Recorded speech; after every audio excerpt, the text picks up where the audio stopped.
Ce soir, je voulais non pas donner des leçons, j'ai donné plusieurs fois cette conférence, tout le temps je prends une seconde pour dire que ce n'est pas des leçons au sens où je n'ai pas envie de donner des leçons, c'est des enseignements dont je vous suggère qu'ils sont importants. Je voudrais désigner quelques-uns des enseignements dont il me semble qu'on peut commencer à les tirer sur les 7 dernières années écoulées depuis ce qu'on a appelé le début du printemps arabe en 2011. Et puis ici, je n'ai pas le temps d'en placer 10, je n'en placerai que 8. Je vais essayer quand même de ne pas oublier les plus importantes. La première, on parle de printemps arabe. Est-ce que c'était une formule heureuse, printemps arabe? On verra pour printemps. Mais arabe, attention, c'est une fausse piste. Cette période de l'histoire n'a pas mis en avant particulièrement les appartenances ethniques. Ça, c'était avant le nationalisme arabe, la réunion des gens sur une appartenance culturelle, linguistique. Donc, dire printemps arabe, évidemment, immédiatement, vous allez dire « Eh, les Berbères, on est oubliés », et puis vous aurez « Eh, les Kurdes, on est oubliés ». Donc, la dénomination qui renvoie à une qualité ethnique, elle n'est pas très fonctionnelle. Elle n'est pas très fonctionnelle. On pourrait dire, comment on pourrait l'appeler? Ceux qui ont remporté les élections. Mais oulala, ça va aller mal parce que c'est des partis dont on n'aime pas trop la couleur politique, mais si on disait le printemps des islamistes, sur le plan politique, ça serait moins faux que le printemps arabe. Il n'y aurait pas au moins de contresens, mais ça va soulever des passions et des malentendus, de réduire l'appellation à la couleur politique de ceux qui sont sortis vainqueurs des premières urnes. Moi, je préférerais qu'on parle de printemps démocratique. Alors vous me direz, non, c'est pas vrai, ça c'est mal fini. Je choisis d'affirmer que l'appellation qui me paraît la plus cohérente, c'est quand même de renvoyer à cette aspiration démocratique qui a traversé ces sociétés à ce moment de leur histoire. Et voilà, on a déjà fini un premier enseignement, donc vous vous rendez compte, ça peut quand même aller assez vite. Le deuxième enseignement, il est relativement facile à retenir. C'est je ne devrais pas être en train aujourd'hui devant vous de tirer les enseignements définitifs de la séquence du printemps arabe. Pourquoi? Parce que l'histoire c'est long. Et quand j'entends la défaite de, le succès de, je dis attendez. Souvenez-vous, j'aime pas faire du francocentrisme, mais souvenez-vous de la temporalité de notre histoire nationale. Quand on a décidé de changer de régime, il y a eu des allers-retours, des changements, et ça a pris du temps. Donc dire ça a donné l'hiver islamiste, ou ça a donné la crise syrienne est finie, ou Daesh est battu, ou tout ça sont des formules accélérées, et surtout si elles sont dites sur le mode péremptoire. Donc le premier ou le second déjà des enseignements que je vous suggère, attention, l'histoire nous a donné l'impression de s'accélérer à partir de 2011, mais on est encore en plein dedans. On est encore en plein dedans. On a le sentiment que la contre-révolution l'a emporté dans un certain nombre de situations. Mais si vous allez par exemple à Istanbul, vous verrez que la contre-révolution, contre la contre-révolution, elle est partout. Il y a des militants partout dispersés dans cette région qui attendent la phase suivante. Donc c'est une idée sur laquelle, il y a des idées après sur lesquelles on ne sera pas d'accord, mais celle-là je pense qu'on peut être d'accord. Attention, l'histoire c'est long, une révolution on peut en cacher une autre, nous sommes dans un cycle dont on ne peut pas tirer des conséquences péremptoires 7 ans après. Seule une temporalité longue pourra nous permettre de faire un bilan crédible de ces dynamiques révolutionnaires réactivées par le printemps arabe. Et on passe déjà à une troisième leçon, mais là, vous allez voir, ça va se ralentir. Non, encore une leçon assez simple. Ces séquences ont montré quelque chose qui peut paraître choquant aux citoyens français que nous sommes, qui avons été éduqués avec l'idée que le pouvoir est dans les urnes. Cette période de l'histoire a démontré que le pouvoir n'est pas dans les urnes. Le pouvoir n'est pas dans les urnes. Une majorité électorale ne suffit pas à mettre un terme à l'existence d'un pouvoir qui s'est enraciné pendant 40 ans dans une société avec des modes d'action spécifiques. Une simple majorité électorale n'a pas permis au vainqueur du scrutin en Égypte, n'a pas permis vraiment au vainqueur du scrutin en Tunisie quand ils ouvraient leur tiroir, de découvrir les instruments qui leur permettaient de fabriquer la décision. Il y avait, les frères musulmans sont arrivés au bureau de président, ils ont ouvert, ni les médias, ni la justice, ni l'armée, ni la sécurité intérieure, ni le business n'étaient entre leurs mains. La plupart des leviers de direction du pays échappent au processus de transfert d'une simple victoire électorale. Et c'est important de le savoir, d'autant plus que nous avons expliqué à la terre entière, enfin à cette région du monde, nous les Occidentaux, on avait dit respectez les urnes, attention, le pouvoir est dans les urnes, il faut les respecter, etc. Mais dans le cas égyptien, nous avons piétiné nos promesses immédiatement. Nous nous sommes parfaitement fichus des modalités avec lesquelles a pris fin l'expérience constitutionnelle. C'est important de le savoir parce que ça a créé, ça a pu nourrir un processus de désillusion auprès de nombreuses forces politiques. On sait maintenant qu'avec un certain coefficient, sans un certain coefficient de violence constitutionnelle, le pouvoir reste dans les mains de l'État profond, il ne passe pas dans les mains des gouvernants élus. Bon, maintenant on va passer sur des terrains où c'est beaucoup moins consensuel. Depuis 40 ans, je m'exprime sur des sujets dont je sais qu'ils sont clivants. C'est-à-dire qu'inévitablement, il y a des tas de gens qui ne sont pas d'accord, mais bon, j'assume, ça me vaut, vous allez qu'à vous promener sur Google, des attaques très très violentes. Plus elles sont violentes, plus je me dis qu'il faut quand même tenir bon.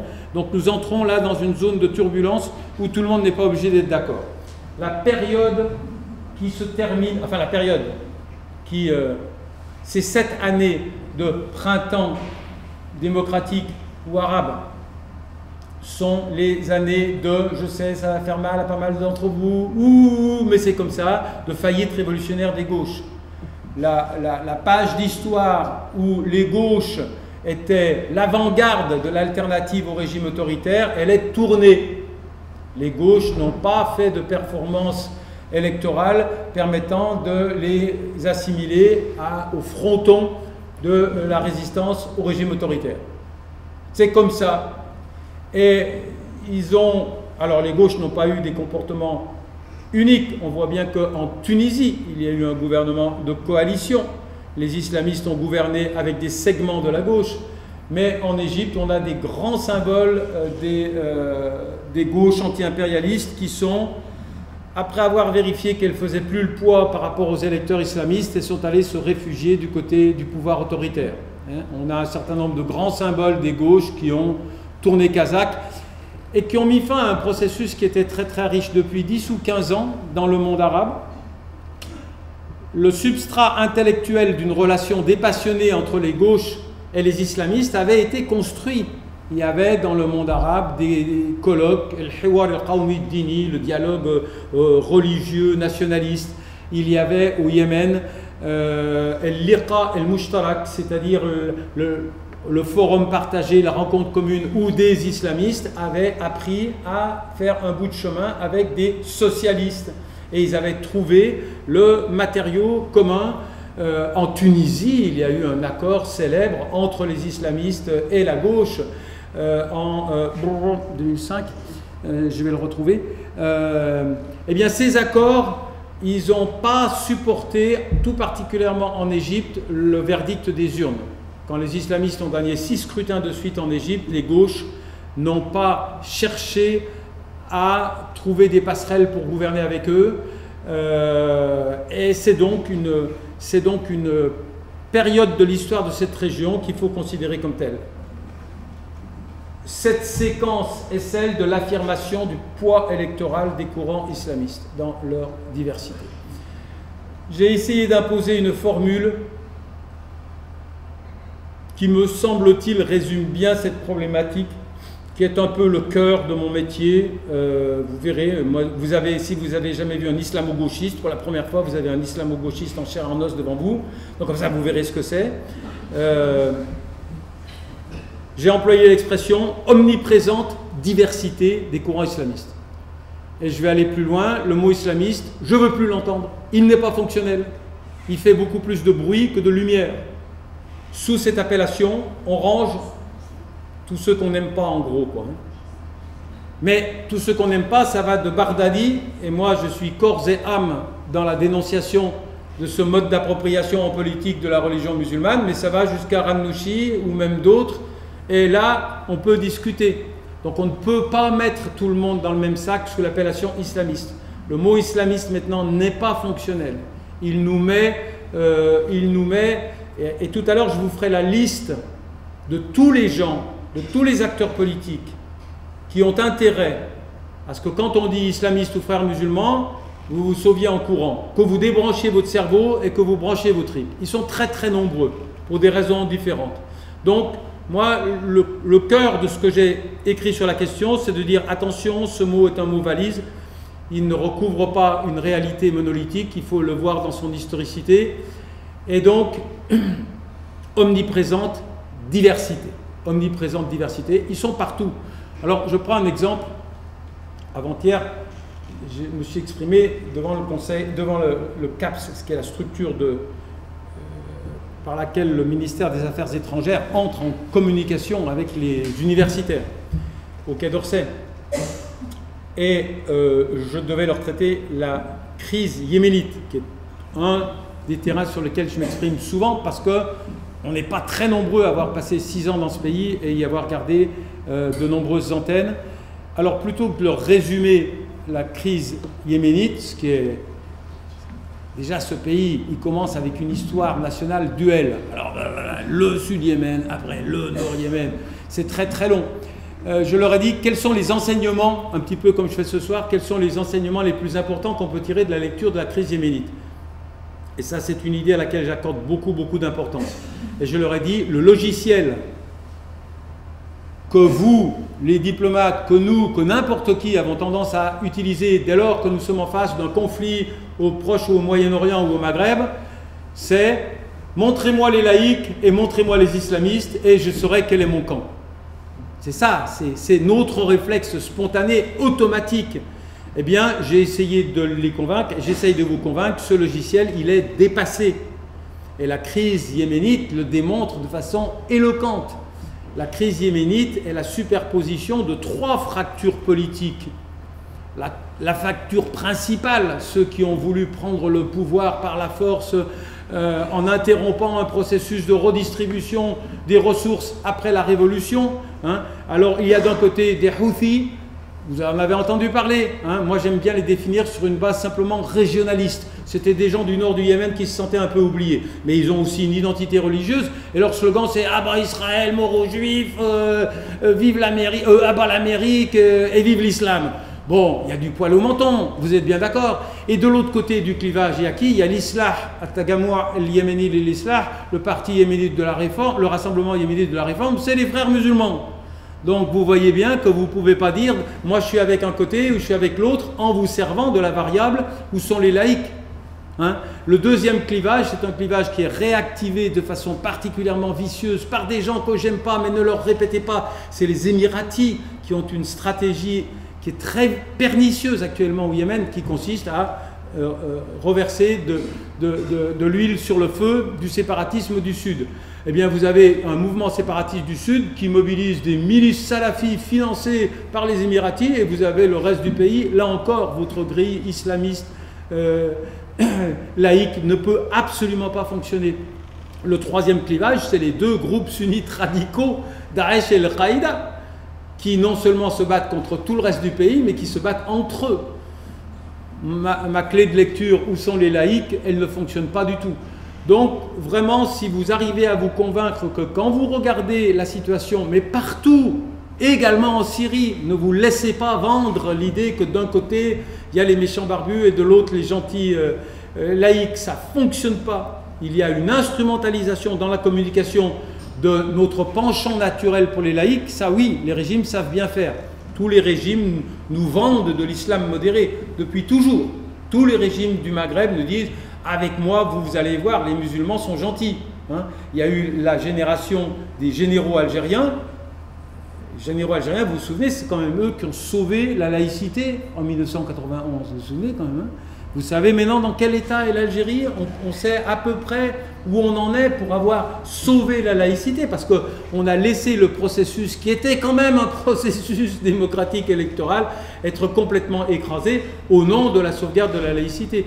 Mais Moubarak nous vendait des musulmans modérés, Bachar nous vend des musulmans modérés. MBS, c'est ça la grande révolution.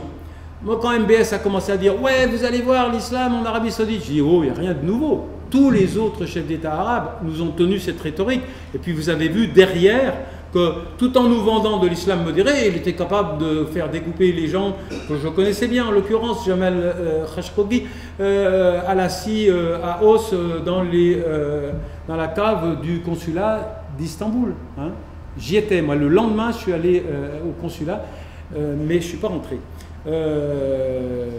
Donc, attention à cette catégorie, elle n'est plus fonctionnelle. Si déjà, je ne vous demande pas d'être d'accord avec moi, mais au moins posez-vous la question quand on vous dit là il y a les laïcs, là il y a les... Dites, je voudrais faire l'inventaire d'abord. Je voudrais y regarder d'un petit peu plus près d'abord, et vous allez voir que très souvent, on a des surprises. On ne peut pas décrypter la crise yéménite par le prisme de l'islam politique, mais on ne peut pas décrypter non plus 90% des situations de tension dans le reste du monde arabe en se servant de ce prisme-là. On aura toujours des configurations qui sont beaucoup plus complexes. Je vous ai dit, les gauches ont fini leur carrière. Enfin, elles existent, mais elles ne sont plus au premier rang de la dynamique de renouvellement politique. Je vous ai dit, c'est un spectre très large de courants. Alors, on pourrait revenir sur ce qu'on appelle les islamistes, mais disons ceux pour qui il est important d'utiliser le lexique islamique pour exprimer leurs attentes en politique, parce que c'est tellement vaste comme spectre. Encore une fois, Ranouchi est celui qui va contribuer à l'adoption de la seule constitution qui ne s'opposera pas et qui participera activement à l'adoption de la constitution la plus moderne et la plus laïque de tout le monde arabe. Et puis à l'autre côté, vous avez Abou Bakr al-Baghdadi qui, à la violence politique, va ajouter de la violence sectaire. Ça, c'est la seule nuance que je rajoute pour spécifier les acteurs islamiques de l'extrémité du spectre. C'est quand la violence n'est pas seulement contre un État, un pouvoir illégitime, mais qu'il y a une violence sociale sectaire contre les homosexuels ou des minorités religieuses. Donc vous voyez bien qu'employer un seul mot pour définir ça, ça ne va pas. Maintenant, je voudrais rappeler brièvement que la porte de sortie du printemps arabe, elle a été de deux sortes, aux deux extrêmes. Soit les centres, soit le centre de la société a trouvé une transaction et a produit des institutions politiques fonctionnelles. C'est le cas de la Tunisie, c'est pas parfait, mais il y a bien eu une transaction, y compris au nom de la justice transitionnelle, avec le pouvoir avant. Retenez bien cette variable-là. La façon dont la justice transitionnelle a été ou n'a pas été fonctionnelle. Prenez le cas de la Tunisie et prenez le cas de la Libye. Le cas de la Libye, le président du Conseil national syrien, il s'appelait, qui c'est qui m'aide, Abdel Jalil, je ne sais pas quoi, ça fonctionnait bien, ça marchait. Tout d'un coup, on lui dit, hop, tu fous le camp, tu as été ambassadeur de Kadhafi en 1981, jeté. Hein, c'était ce qu'on disait en arabe, l'épuration. Hein. On a appliqué l'épuration. Chaque fois qu'on a appliqué l'épuration, vous vous rendez bien compte que si on a épuré la totalité des élites qui avaient appartenu à un État qui était tentaculaire, et on créait un fossé, on différait le moment où des institutions fonctionnelles pouvaient réapparaître, puisque on allait faire des institutions en enlevant toutes les élites, parce que dans un régime comme la Libye, il n'y avait pas de pluralisme possible, il n'y avait pas une opposition, vous étiez in ou out. Et donc, il y a eu des façons, et jusqu'à présent, la façon tunisienne reste la moins traumatisante, de faire des conciliations au centre. Sinon, il y a eu quoi? Une montée aux extrêmes. Sinon, on a eu l'affrontement entre les extrêmes. Donc, on a Mossoul ou Tunis. Vous pouvez garder ça comme image. Mossoul, c'est les extrêmes. Mossoul ou Alep. c'est les extrêmes qui vont s'affronter, ou bien la société qui va faire suffisamment de concessions au centre pour produire des institutions fonctionnelles. Au cas où je n'ai pas le temps et que j'oublie de vous livrer une de mes formules préférées, la violence politique, ça ne vient pas du fait que le mec il a lu à l'envers la sourate ou je ne sais pas quoi, ou qu'il a entendu un imam radical. La violence politique, c'est le produit du dysfonctionnement des institutions de la représentation politique. Vous pouvez exporter ça, dans le monde entier ça fonctionne. La violence politique est produite par les dysfonctionnements des mécanismes d'intégration politique qui fabriquent de la stigmatisation, de la marginalisation et en dernière instance de la radicalisation. Et au cas où je n'ai pas le temps de la placer, je vous place la phrase d'Aimé Césaire qui, à mon sens, résume toute la problématique de la radicalisation, bien mieux que les kilomètres de littérature où on nous explique que c'est de la faute de Ibn Taymiyyah, 14e siècle, ou Saïd Qutb, début du 20e, ou milieu du 20e. Aimé Césaire, en 1960, confronté à la frilosité de la République française dans l'accueil des citoyens qui avaient le mauvais goût d'avoir une peau de couleur bizarre, il dit « Si vous ne me permettez pas de devenir un citoyen à part entière, il y a toutes les chances que j'essaye de devenir un citoyen entièrement à part. » Pour moi, si je devais vous vendre une seule phrase sur toute la problématique de la radicalisation, de blablabla, bon, mais j'y reviendrai, ça, c'est un peu... Pardon? De la phrase de Césaire, si vous ne me permettez pas, et c'est vachement dur à traduire dans toutes les langues, je peux vous dire, là, à part entière et entièrement à part, ça n'existe pas dans d'autres langues, même en arabe, c'est pas facile. Si vous ne me permettez pas de devenir un citoyen à part entière, il y a de fortes chances, il y a un danger que je cherche à devenir un citoyen entièrement à part. Si vous ne me laissez pas rentrer, je vais taper contre, je vais être dans une posture d'hostilité à l'égard de l'ensemble qui ne me reconnaît pas. Ça, pour moi, ça résume tout. Et chaque fois que vous entendrez quelqu'un qui vous dit « Oui, mais il a mal lu la sourate machin, il n'a pas compris, il n'avait pas le niveau posez-vous quand même la question de savoir, mais c'est ma conclusion, je ne vais pas l'anticiper, même si j'ai décidé de faire très vite. Cette recette de la radicalisation extrême est une recette assez compliquée. Ça ne suffit pas ce que je vous ai dit, les dysfonctionnements des institutions internes de la représentation politique. Il faut un facteur adjuvant. Dans toutes les situations historiques du Proche-Orient, mais bien sûr on pourrait voir de la violence sectaire dans d'autres régions du monde, mais dans toute la configuration historique contemporaine du Proche-Orient, quand un individu prend sa Kalachnikov et se met à crier « Islam, Islam, je vous bute tous » au nom de mon appartenance religieuse, il faut qu'il y ait eu deux conditions. La première, je l'ai déjà évoquée, dysfonctionnement sévère des mécanismes de la représentation politique, mais il faut un facteur adjuvant. Et le facteur adjuvant, c'est une ingérence étrangère. C'est une ingérence étrangère qui vient aggraver. Et si vous faites très très rapidement l'histoire de ce qu'on a appelé le djihadisme, pas au sens où les musulmans l'appellent parce qu'ils lui donnent un sens plus noble, mais au sens occidental du terme, négatif,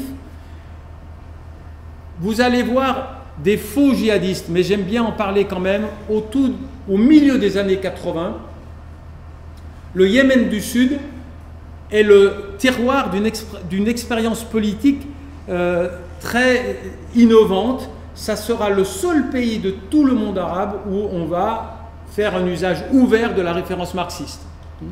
Le Yémen du Sud, influencé par Cuba, la Chine, l'URSS, devient une république populaire du Sud-Yémen et elle va imposer à la société toute une série de marqueurs culturels. Moi, j'ai eu la chance de voir le Yémen du Sud avant la réunification et le Yémen du Nord. Les codes vestimentaires, c'était très spectaculaire. Dans les musées, vous aviez des femmes qui avaient des petites chemises manches courtes et un petit décolleté triangulaire. Passez 30 km, vous allez au Yémen du Nord. Je me souviens toujours que je m'étais promené un jour avec une amie qui avait un décolleté un petit peu carré, là. Juste un décolleté comme ça sur la nuque, et il y avait une dame qui transportait des fagots de bois. Elle l'a regardé passer et elle lui a dit « Tamshi Ariya », c'est-à-dire « tu vas toute nue ». Tu vas toute nue, parce qu'elle avait un t-shirt comme 90% de nos concitoyens, on mettrait « tu vas toute nue ». Donc vous vous rendez bien compte que quand ces codes vestimentaires, notamment, bien sûr, la religion, ont été secoués avec une telle violence par l'impact des politiques culturelles des régimes influencés par l'URSS, Cuba et la Chine, ça a généré des gens qui ont pris les armes. Mais là, ce n'était pas une ingérence militaire. Mais après, les djihadistes, que ce soit en Afghanistan, c'est l'ingérence soviétique, bien sûr, après en Irak, ça va être l'ingérence américaine, mais, et c'est une bonne nouvelle, il n'y a pas que les Occidentaux qui font des conneries. Ça peut être aussi une ingérence iranienne, ça peut être aussi une ingérence russe. Et donc l'ingérence soviétique, l'ingérence américaine, l'ingérence russe, au sens moderne, l'ingérence iranienne, sont le facteur adjuvant nécessaire à fabriquer du Daesh et du Al-Qaïda. D'accord? Et ça, c'est des données factuelles. Donc on a eu soit une montée aux extrêmes, soit une transaction au centre. Et j'aime bien prendre un exemple qui est assez significatif. À Mossoul, qu'est-ce qui s'est passé de plus grave dans notre société? C'est que les extrémistes ont oublié comment ils s'appelaient. Les extrémistes, pendant, disons depuis 90, les extrémistes évoluaient aux extrêmes des sociétés. Ils étaient dans la périphérie extrême des sociétés. Qu'est-ce qui s'est passé à Mossoul en août 2014? Les extrémistes sont arrivés au centre et le centre a dit « Ouais, vous êtes un peu extrémiste, hein, nous on n'est pas exactement comme ça sur des tas de questions, mais le gouvernement de Bagdad sous la tutelle totale des chiites est pire. Donc nous allons entrer en communication avec le centre, nous allons laisser arriver au centre ce mouvement qui était normalement seulement périphérique, seulement extrême. » C'est ça qui s'est passé. Et regardez le contre-exemple. À Ben Gardan, en Tunisie, Daesh venant de Libye a essayé de venir. Ça y est, on vient vous libérer les mecs, on fait comme à Mossoul. Quel qu'a été le degré? Ben Gardan, c'est un peu le sud, ils sont un peu oubliés, ils ne sont pas toujours contents, mais les performances du système politique central étaient suffisamment crédibles pour que la population ne tende pas massivement ou de façon décisive les bras vers les extrêmes. D'accord? Donc on a une idée assez importante. Si ça fonctionne au centre, si les institutions politiques fonctionnent au centre, les extrêmes restent les extrêmes. Ils n'accèdent pas au centre. Hein? Et ça c'est une des idées, je pense, les plus importantes. On va sortir de l'intérieur des scènes politiques pour voir les mécanismes de la relation internationale. La période que nous avons vécue a vu s'accélérer et se diversifier les mécanismes d'internationalisation. D'accord? Internationalisation, c'est quoi? C'est quand il se passe un truc en Syrie, il y a un autre État qui vient s'en mêler. D'accord? Ça, on connaissait. Alors, on verra les principes selon lesquels se sont organisées les interventions des acteurs extérieurs dans le théâtre des printemps arabes. Il y a un panel assez large. Nous, les Français, qu'est-ce qu'on a fait? Ah, on est allé en Libye, d'accord? En Syrie, c'est pas pareil. Bon, on essaiera déjà de construire l'évolution de l'attitude des acteurs étrangers dans le fromage des printemps arabes. Hein, comment ils sont venus. Mais il n'y a pas eu que de l'internationalisation par le haut. La grosse nouveauté de ces printemps arabes, même si ce n'est pas des printemps arabes, et même si ce n'est pas une nouveauté absolue, c'est ce que j'ai appelé, vous pouvez googler, la plupart des bêtises que je dis, vous googlez, vous tombez sur un article dessus, la globalisation du ressentiment. C'est-à-dire la globalisation des mécanismes protestataires du bas. C'est-à-dire, je suis français, je vois un truc qui se passe en Syrie, je chope les boules et je pars. Je vais m'investir. Est-ce que c'est nouveau? Non.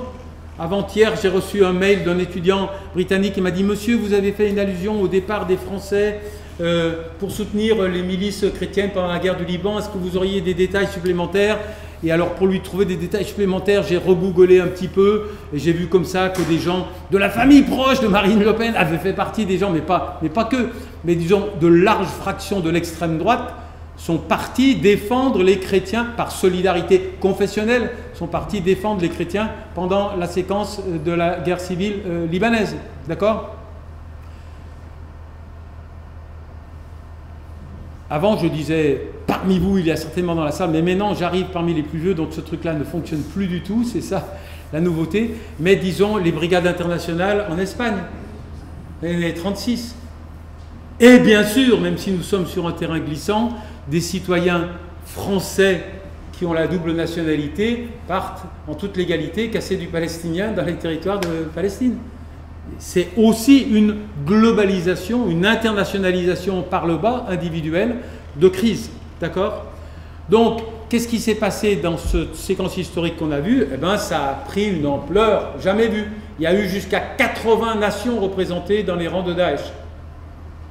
Et plusieurs milliers de personnes. Ces phénomènes qui étaient marginaux, qui étaient très médiatisés, parce que bon, ben, c'était pas courant de voir des Français partir combattre au Liban, elle a pris cette dimension que vous savez, hein, qui a donné son assise, qui a donné ce caractère exceptionnel du mouvement de l'extrême du spectre de mobilisation d'Al-Qaïda et de Daesh.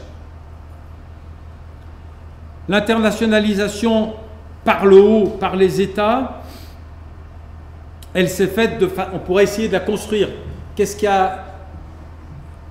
Comment peut-on organiser les principes qui ont fait que les États sont venus tous, hein? La crise syrienne, moi je disais tout le temps, la crise syrienne, au bout de 6 mois, n'avait plus de Syriens que le nom. C'est très vite, ça n'était plus une crise syrienne. Dès août 2013, les 6 000, 7 000 ou 8 000 soldats de Hezbollah font basculer le rapport de force à la bataille de Qusayr. Depuis que, soi-disant, la crise syrienne s'est terminée, les Russes se sont mis à parler et ils nous ont dit qu'ils avaient combien ? 65 000 hommes de troupes au sol. Les Russes ont eu jusqu'à 65 000 hommes de troupes au sol, dont 453 officiers généraux. Ah bon, on ne le savait pas. D'accord ? Donc, la crise syrienne est devenue immédiatement une crise internationale. Mais, et là je sais que bon, on n'est pas obligé d'être tous d'accord, il y en a qui n'ont pas fait cette lecture-là, et je respecte leur point de vue, même si je le combats.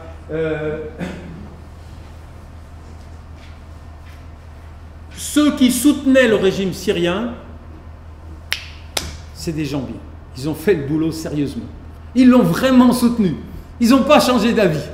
Les Iraniens et les Russes, ils ont vraiment fait le boulot jusqu'au bout. Poum, les bombardements, les troupes au sol, le pognon, ils n'ont pas changé d'avis. Ceux qui soutenaient l'opposition, c'est-à-dire les Occidentaux, certains pays arabes du Golfe, ils ont beaucoup causé, mais ils n'ont pas agi avec une efficacité comparable à l'efficacité de ceux qui défendaient le régime. Qu'est-ce qui s'est passé? Pourquoi? J'aime bien le panneau, là ça existe encore, c'est pas un truc de vieux, un train peut en cacher un autre, un train peut en cacher 2 autres, ils existent encore ces panneaux. Mais selon le pays où je suis, je demande si le panneau existe, si je peux faire cette métaphore. La révolution syrienne, c'est-à-dire la mobilisation transconfessionnelle, quelle que soit l'appartenance religieuse, transethnique, qu'on soit kurde ou arabe, populaire et démocratique, qui aurait dû constituer la représentation de l'essentiel de ce qui se passait dans ce pays, elle va être masquée par 2 autres trains. 2 autres trains qui vont mobiliser, qui vont monopoliser l'attention des intervenants extérieurs favorables à la révolution et la détourner du soutien efficace à cette révolution. La première révolution qui n'est pas la révolution populaire démocratique syrienne, c'est la révolution kurde. Et elle va avoir un agenda différent et s'en fout de foutre en l'air Bachar el-Assad. Elle se contenterait de l'autonomie dans les territoires perçus comme majoritairement ou de façon importante kurdes. Elle a une territorialité différente, elle a une temporalité différente. Elle se battait avant, elle continuera à se battre après. Cette révolution kurde va monopoliser le regard d'un puissant voisin qui, a priori, était partisan de la révolution démocratique large. Et ce puissant voisin, vous le savez, c'est Erdogan. La Turquie va se focaliser sur l'agenda kurde et va être prêt à n'importe quoi pour que cette dimension-là de la révolution syrienne n'aboutisse pas. Il ne veut pas avoir des provinces indépendantes susceptibles de servir de relais à une mobilisation armée sur son territoire, etc. etc. Je ne porte pas de jugement, juste je constate. La deuxième révolution, c'est bien sûr la frange extrémiste, djihadiste, qui va focaliser l'attention des Occidentaux et qui va faire que nous n'allons plus faire de la crise syrienne qu'une lecture par le prisme des terroristes. Et qui c'est le copain des terroristes dans l'imaginaire occidental? L'alter ego, les deux portes d'entrée pour un Français moyen de la crise syrienne, terrorisme, migrants. C'est tout. Bientôt, la crise syrienne ne sera plus regardée que par le prisme du danger migratoire ou du danger djihadiste. Et l'immense majorité de la population combattante, on va un petit peu les laisser à leur triste sort. On va les laisser être les victimes du permis de tuer, hein, license to kill, comme disent les Anglais, qui a été donné à Bachar el-Assad, indépendamment du rapport de force réel à l'intérieur du pays, et qui va, en août 2014, hein, nous basculons, nous autres Français, alors qu'attention, je vous demande de jamais oublier ça, Daesh ne nous avait pas attaqués à cette époque. Nous basculons tout d'un coup dans le tous contre Daesh, et seulement contre Daesh.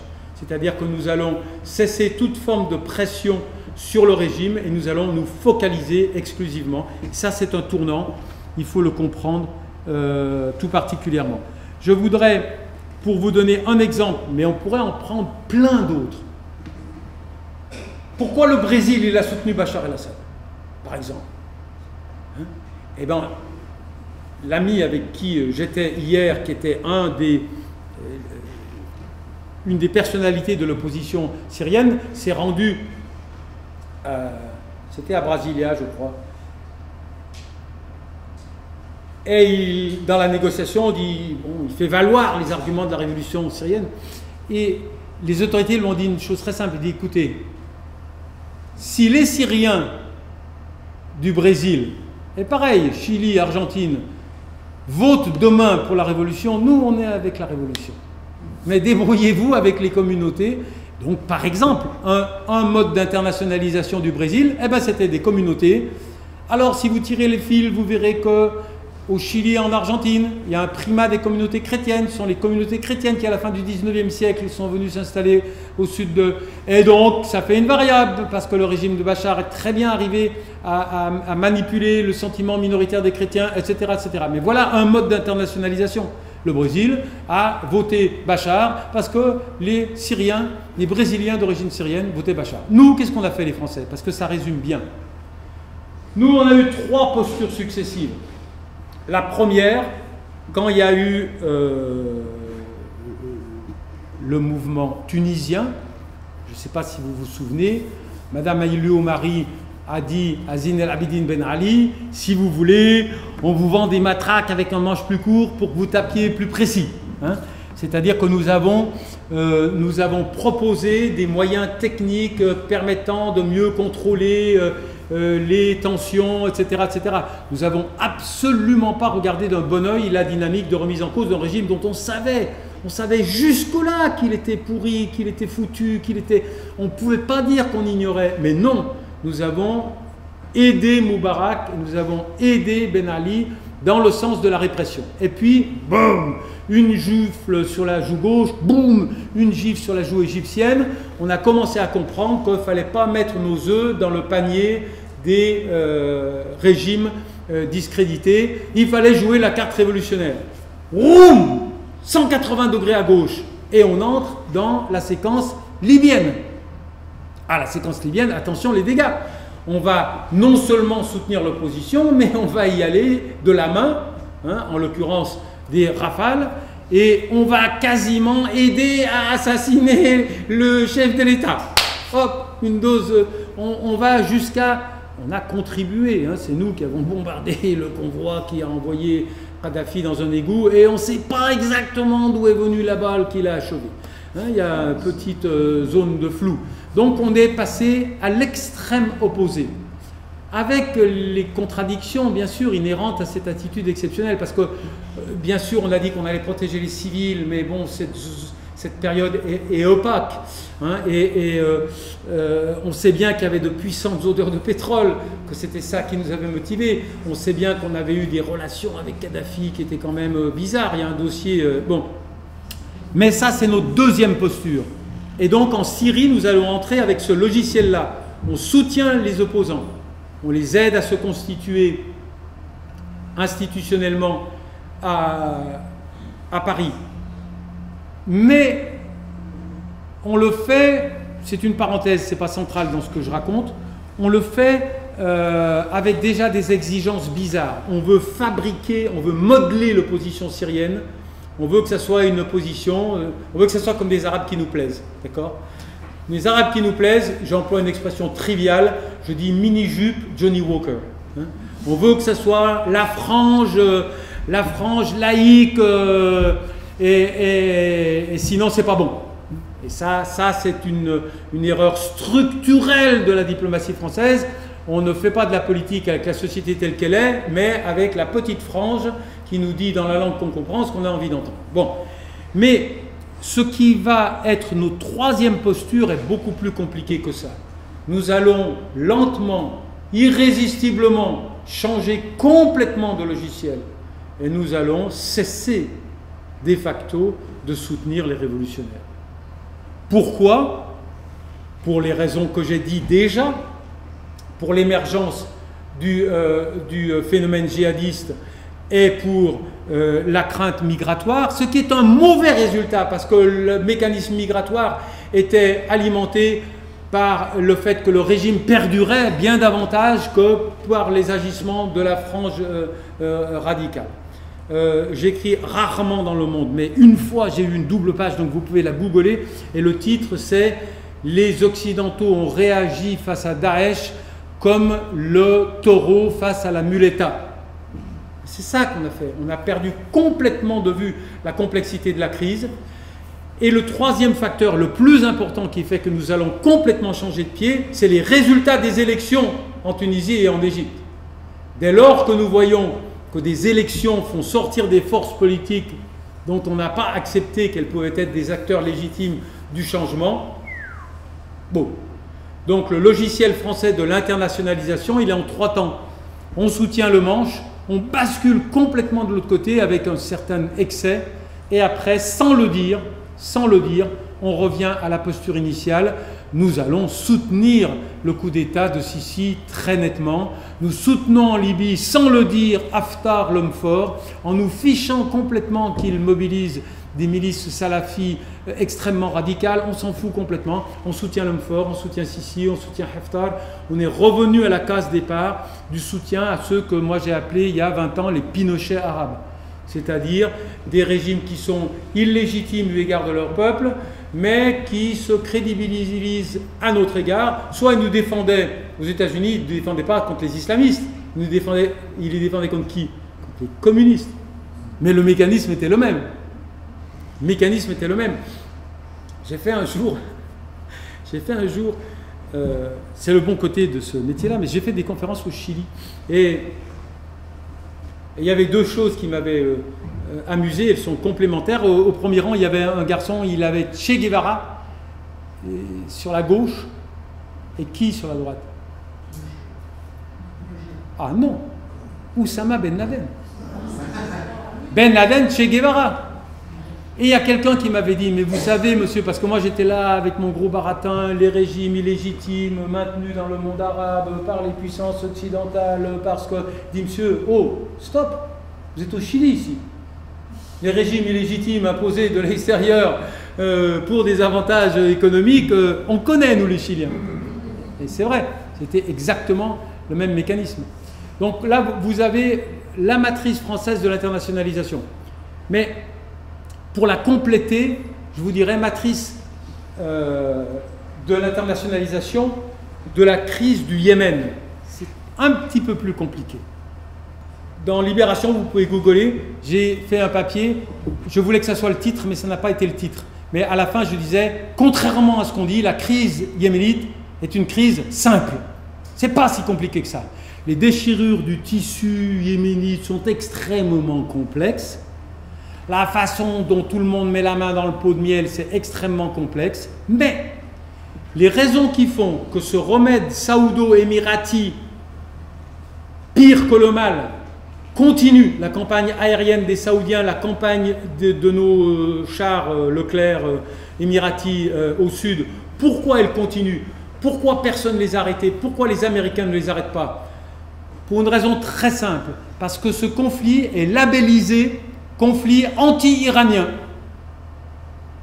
Les Américains ont la conviction qu'en combattant les Houthis, parce qu'ils adoptent la rhétorique des Saoudiens, nous on est là pour défendre le pays contre les Iraniens. La réalité elle est autrement plus complexe que cela. Autant les Iraniens ont été un facteur décisif dans la guerre syrienne, autant au Yémen, il y a un embargo terrestre, il y a une géographie qui est totalement différente, ils n'ont pas accès au pays. Ce n'est pas les Iraniens qui ont fait la guerre du Yémen.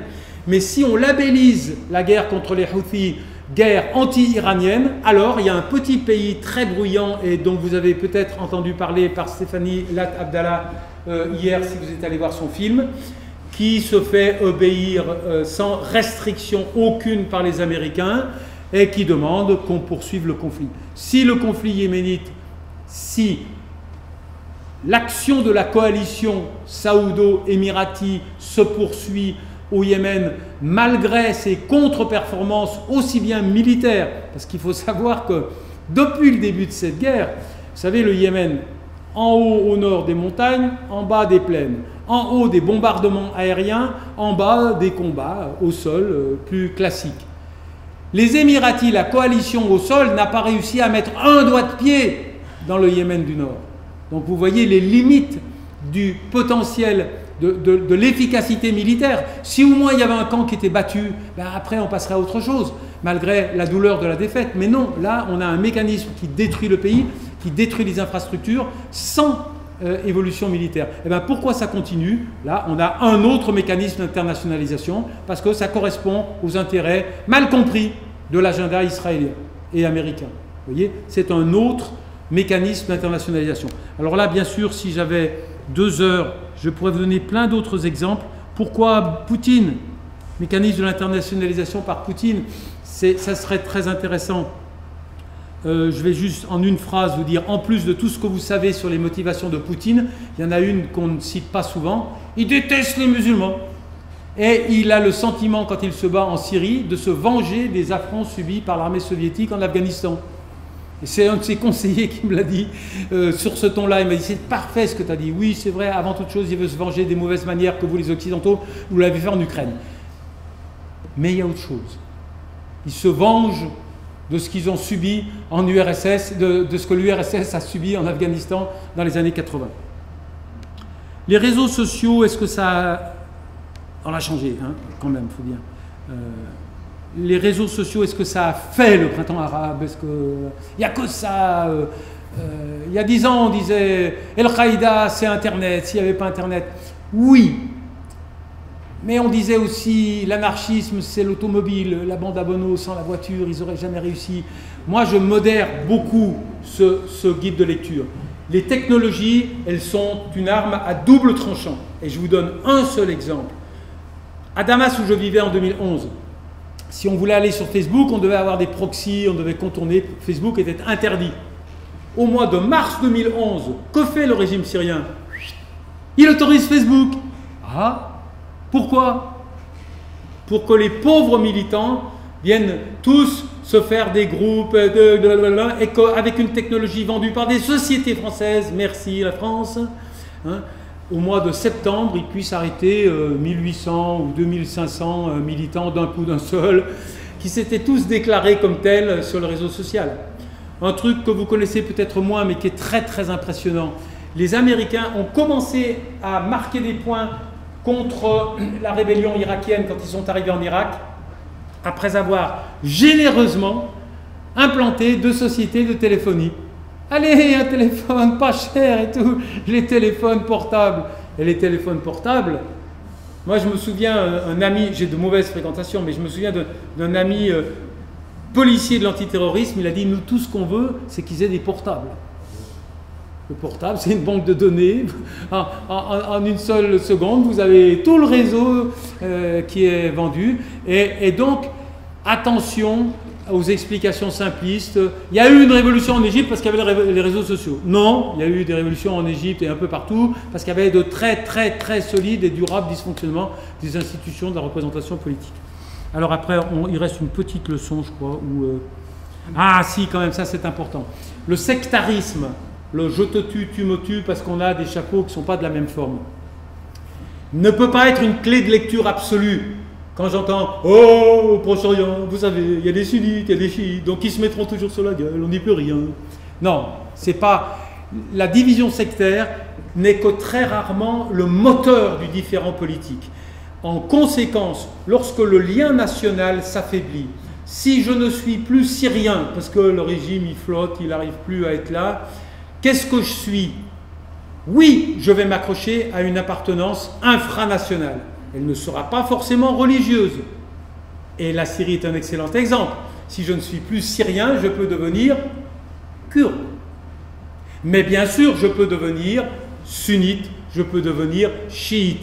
Les circonstances vont me confessionnaliser, vont faire que je vais m'identifier. Alors c'est le lien tribal, c'est le lien ethnique, c'est le lien religieux qui va servir de réceptacle aux atomes désagrégés par le différent politique. Pas l'inverse.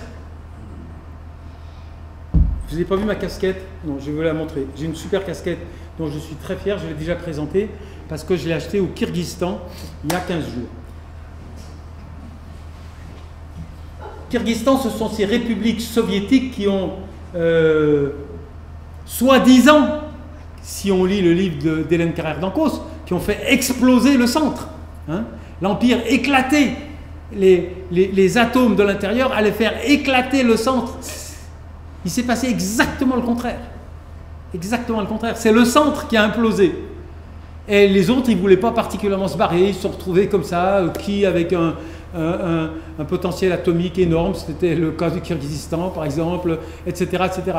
Eh bien, retenez que, bien sûr, il ne faut pas caricaturer, mais la division sectaire, c'est très souvent un instrument aux mains des dominants pour diviser le front de leurs oppositions, bien davantage que c'est le moteur de la division qui va créer le différend politique. Et si on prend le Yémen, c'est un véritable festival. Ali Abdallah Saleh, en 2004, je suis obligé de faire très vite, mais il a le bras tordu dans le dos parce qu'il y a eu l'attaque du Cole à Aden 3 ans plus tôt. Les Américains lui ont dit, soit tu es un partenaire, soit tu es une cible de la guerre contre la terreur. Si tu es un partenaire, tu nous ouvres tous les placards, tu fais absolument tout ce qu'on veut, c'est très humiliant. Et il y a des gens, les laissés pour compte du Nord, ils lui disent « Ah, gros dégonflé de Ali Abdallah Saleh ». Ali Abdallah Saleh, pour ne pas avoir à répondre sur le terrain politique, il leur dit « Sale chiite, sale vendu à l'Iran ». Alors que lui-même, il les a dit chiites et potentiellement dépendants de l'Iran. Mais 2 ans après, 3 ans après, 2 ans après, lorsque le Hezbollah remporte ses victoires contre Israël pendant la guerre de août 2006, la popularité du Hezbollah est telle que tous les leaders sunnites ont peur. Alors que fait le même Ali Abdallah Saleh? Il dit, vous savez, Saddam Hussein a été pendu, c'était une petite délicatesse comme ça des Américains, le jour de l'Aïd. Hein, ça fait plus chicos. Donc, pendu le jour de l'Aïd, Ali Abdallah Saleh leur a dit « Eh, vous remarquez que c'est quand même des chiites qui ont tué celui que tout d'un coup il a appelé le lion des sunnites. » Saddam Hussein, le lion des sunnites, c'était pas une appellation qui était très fréquente. Ali Abdallah Saleh, quand il a perdu le pouvoir et a vu les gens du Nord se rebeller un petit peu, eh bien, il s'est dit, tiens, si je faisais la route avec eux.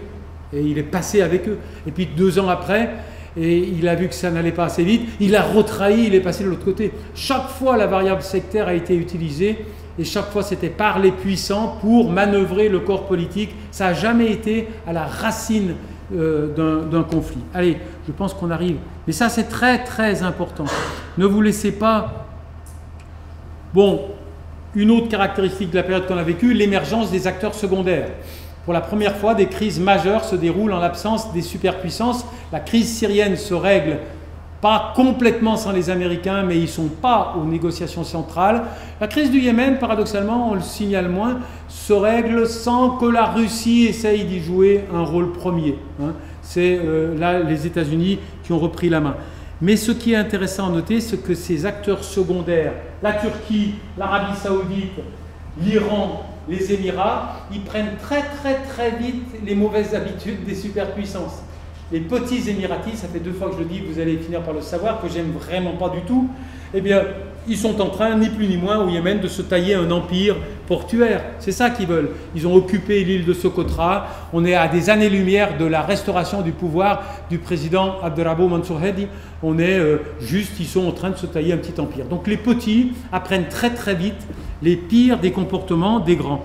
Vous savez que les Émiratis, ils font des assassinats ciblés, des personnels politiques dont ils veulent se débarrasser. Ils ont une armée, je dis légion étrangère, pour rappeler que nous aussi on emploie, mais depuis 2010, les Émiratis ont constitué une légion étrangère qui leur a été constituée par le type de Blackwater, celui qui a formé les milices en Irak, et elles sont commandées par un officier australien, et les autres, ce sont des Sud-Américains. Vous voyez, ils prennent très vite le registre d'une grande puissance. Allez, la conclusion, c'est pour revenir sur ce qu'a dit Césaire. Ne vous laissez pas intoxiquer par l'explication idéologique des tensions politiques. Ne vous laissez pas vendre l'argument « c'est de la faute de l'islam, c'est de la faute à la sourate machin, si on la changeait ça irait mieux ». C'est de la faute au déficit de formation, c'est de la faute, et puis on a une généalogie, c'est passé de Ibn Taymiyyah, et hop, il a passé la radicalisation à Abu Moussa al-Souri, et hop, elle est rentrée au 4e étage de la prison de la santé, il y avait un défaut de sonorisation, elle est passée au 3e. Ça, c'est du bibi-frucoutin. C'est pas une explication. L'idéologie radicale, nous devons la considérer pour ce qu'elle est, un instrument d'expression et de légitimation d'une révolte. Mais si vous n'allez chercher l'existence de l'idéologie radicale qu'en tournant en rond à l'intérieur de l'idéologie radicale, si on coupait une sourate là, ça irait quand même mieux. Non. Un ex-jeune chrétien comme moi, si demain il décide d'être plus chrétien en politique, vous le savez très bien, pour tous ceux d'entre vous qui sont de culture chrétienne, il a un très vaste panel de possibilités. Il peut être, comme mon saint patron, saint François d'Assise, débauché jusqu'à mon âge, et puis après, il se range et il parle aux oiseaux sur un mode mystique. Mais il peut être aussi juge des tribunaux de l'Inquisition, mais il peut être aussi démocrate chrétien, mais il peut être mormon, mais il peut être théologie de la libération, etc., etc. Pour les musulmans, c'est exactement la même chose. Il y a des modes d'appropriation de l'appartenance musulmane en politique qui sont variés. Ce qu'il faut comprendre, ce qu'il faut faire, c'est pas passer notre temps à demander à un musulman gentil de venir nous dire « Non, Daesh, c'est pas le bon islam, c'est fait pour faire pousser les fleurs et chanter les oiseaux. » Oui, on est d'accord, mais ça sert à rien de faire répéter ça sur France Culture tous les matins au titre de la lutte contre la radicalisation. Ce qu'il faut comprendre, c'est pourquoi un jeune, quand il entre dans le supermarché des modes d'appropriation en politique de son appartenance religieuse, il va au rayon radical. C'est ça qu'il faut comprendre. Il faut comprendre qu'est-ce qui rend attractive les idéologies radicales, la version radicale de l'appartenance religieuse. Mais combattre avec les armes de l'islamologie le terrorisme, c'est une erreur majeure que nous faisons tous. Pourquoi? Parce que c'est vachement agréable. Parce que si nous partons du principe que la solution aux tensions dans le monde contemporain se trouve dans la réforme de la culture de l'autre, allez, enlevez-nous 2 sourates et on n'en parle plus. Hein? Ouais, puis allez, une petite dernière. D'accord? Ça veut dire quoi? Ça veut dire que nous nous interdisons de penser la part de responsabilité qui repose sur d'autres que les musulmans. Dans un univers où les musulmans ne sont pas dominants, où c'est nous qui sommes dominants, que ce soit dans la société française ou même à l'échelle internationale. Donc entrer, ça ne veut pas dire que les efforts des musulmans sur le terrain de l'islamologie pour adapter leurs dogmes aux attentes des sociétés en transformation ne sont pas légitimes et intéressants et qu'il ne faut pas les aider et les féliciter. Mais il ne faut juste pas se tromper. Il ne faut pas croire que nous allons résoudre les problèmes en demandant à l'autre de se réformer. Et je pense que si vous vous souveniez que de cette dernière suggestion-là, vous n'auriez pas totalement perdu votre soirée. Je vous remercie infiniment pour votre attention.